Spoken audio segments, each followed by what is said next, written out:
Est-ce que Jérémie 15:1 et Apocalypse 8:3-4 prouvent qu'on peut prier aux saints afin qu'ils intercèdent en notre faveur? Alors on va lire ça ensemble pour voir si c'est le cas.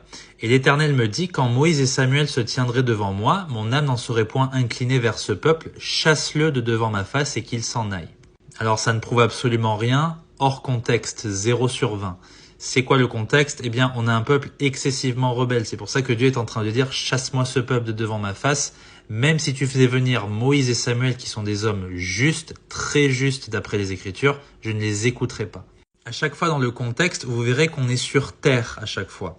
Il dit en gros, s'ils se présentaient devant moi sur terre et qu'ils étaient en gros au milieu entre le peuple que je vais punir et moi, et ma colère, je n'écouterai quand même pas ces hommes.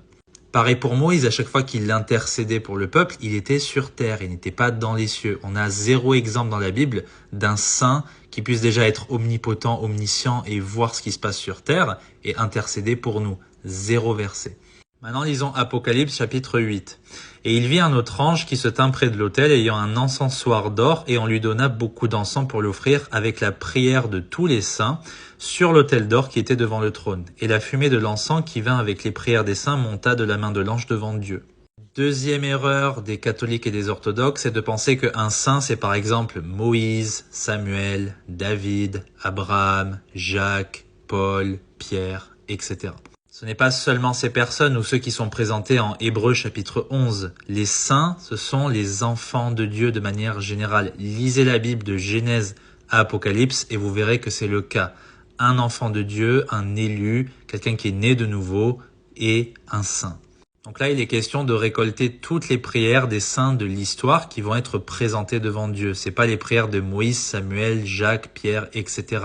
C'est les prières de tous les sauvés. C'est ridicule de croire qu'on doit s'adresser aux saints pour qu'ils prient en notre faveur. C'est un recyclage des divinités païennes romaines. Comment est-ce que vous avez raté ça? Vous pouvez directement vous adresser au Père en passant par Jésus-Christ, d'après les Écritures. On a accès directement, d'après l'Épître aux Hébreux, au trône de grâce en passant par Christ. Et vu qu'on est enfant de Dieu, on peut directement s'adresser au Père. Une des preuves, c'est notre Père qui es aux cieux, que ton nom soit sanctifié. On peut prier ça. Dès aujourd'hui, on peut s'adresser au Père.